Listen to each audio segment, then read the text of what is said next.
Hey everyone, I'm Sarah, a 25-year-old graphic designer hustling to make it in the bustling city of Chicago. My apartment may be small, but it's mine, and I've been saving up for something big, a top-tier laptop that'll take my freelance work to the next level. Now, about my family. Well, it's complicated, especially with my older sister Emma. She's been a thorn in my side since we were kids, always trying to outshine me, always envious. I remember once when I won a school art contest. Instead of congratulating me, Emma just rolled her eyes and said, "Big deal, anyone can scribble on paper." That's what I had to deal with growing up. My mom, completely oblivious, would say, "Hey Sarah, why don't you show Emma your drawing?" Emma would sneer, "Yeah, let's see what the little artist can do." And don't even get me started on my parents, Tom and Linda. They might as well have had an Emma fan club sign on the door. It was always Emma this, Emma that, while I was busting my butt and feeling invisible. Despite all that, I kept grinding. I earned a scholarship to art school while Emma was still figuring out what she wanted to do. When I told her the news, she snarked, "They must be desperate for students." I didn't let it get to me, though. Fast forward to now, I have finally saved enough for the laptop of my dreams. A sleek $3,000 MacBook Pro packed with all the power I need for my design work. The day I hit the order button, I felt like I was floating. "You sure about this?" My best friend Mike asked. "This is my moment, Mike. I've earned it," I told him.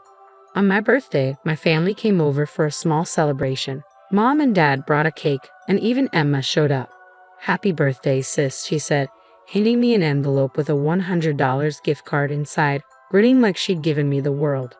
"Wow, thanks, Emma," I said, keeping it polite. Then, there was a knock at the door. My heart raced. I knew what it was. I rushed over and came back with a large box, grinning ear to ear. "My new laptop," I announced, tearing into it like a kid on Christmas. It was everything I dreamed of. "Isn't it beautiful?" I asked, holding it up for everyone to see. But Emma's face darkened.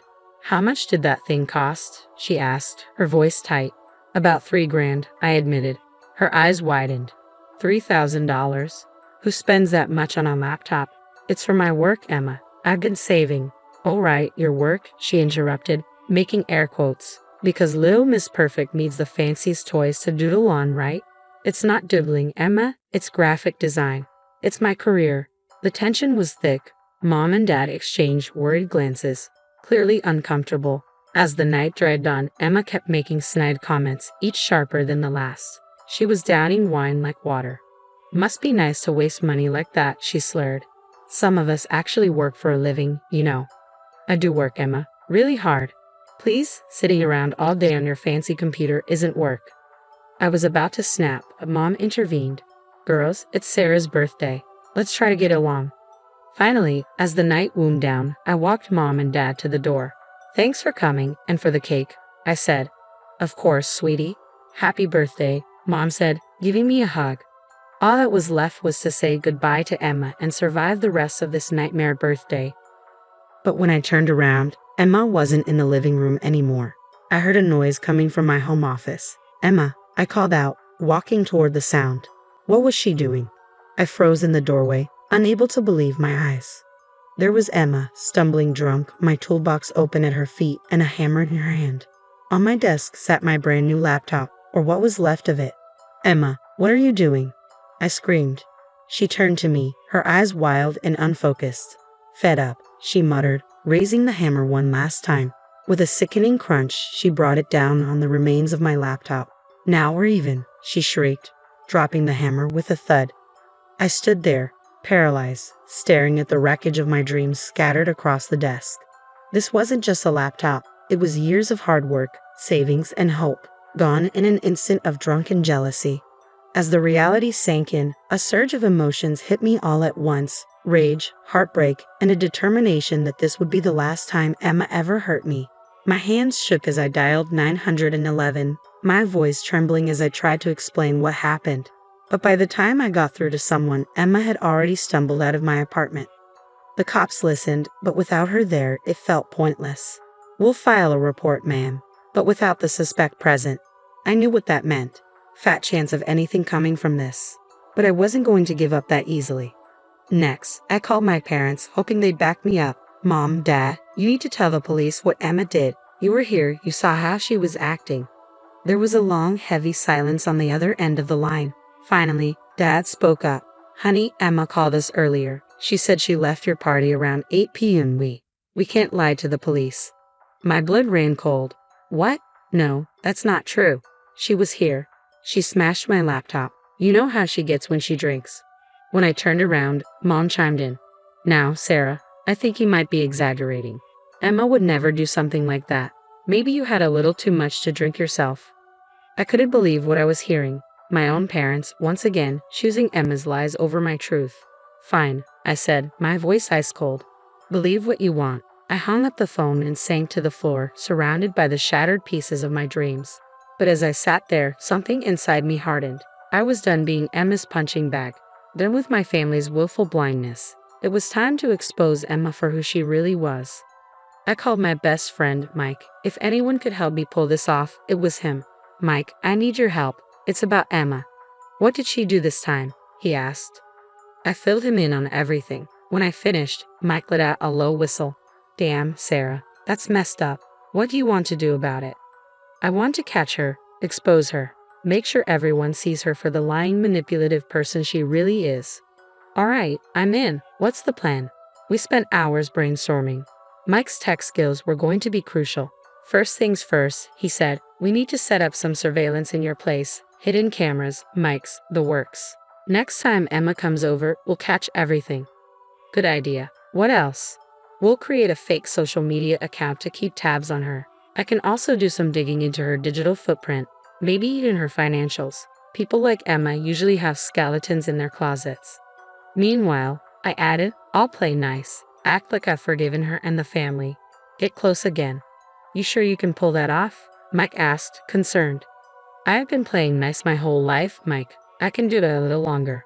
Over the next few weeks, we put our plan into action. Mike helped me install tiny cameras and mics around my apartment, hidden in picture frames and potted plants. We created a fake Instagram account, Chicago Party Girl, and got Emma to accept the friend request. I reached out to her, playing the forgiving sister. Hey, Em, I've been thinking. I'm sorry about how things went down on my birthday. Can we talk? Her response was quick. Sure, sis. I'm glad you've come to your senses. How about dinner next week? I had to stop myself from throwing my phone. Instead, I typed back, sounds great, can't wait. Meanwhile, Mike was working his magic behind the scenes. One night, he called me, his voice excited. Sarah, you're not going to believe this. I think I found something big. Really big. What is it? I asked, my heart racing. I can't say for sure yet, but it looks like Emma might be embezzling from her company. I need to dig deeper, but the numbers don't add up. I felt a mix of shock and vindication. This was it. This was how we were going to bring Emma down. As I prepared for our dinner, I couldn't help but feel a twinge of sadness. How had it come to this? My own sister, my own family, but I pushed those feelings aside. Emma had made her choices, and now it was time for her to face the consequences. When Emma arrived at my place, I played the part of the forgiving sister. As she walked in, I felt the hidden cameras watching, ready to capture everything. Thanks for coming, Em. I really want us to move past this. Of course, sis. Water under the bridge, right? We chatted, and I carefully steered the conversation toward my work. You know, I've been getting some great freelance gigs lately. Clients love my work. Emma's jaw tightened, her eyes narrowing. Oh, aren't you special? She sneered. Always the golden child. I pushed harder. Remember my birthday? That laptop was going to take my career to the next level. Emma snapped. You and your stupid laptop. You think you're so much better than me, don't you? Well, I showed you. I smashed that thing to pieces and I'd do it again. Bingo. I had her confession on camera. Just then, my phone buzzed. It was Mike. It's done. His text read. We had anonymously tipped off Emma's workplace and the police about her embezzlement. Within days, her world imploded. She lost her job, faced criminal charges, and for the first time, our parents finally saw her true colors. The video of her confession went viral, ruining what was left of her reputation.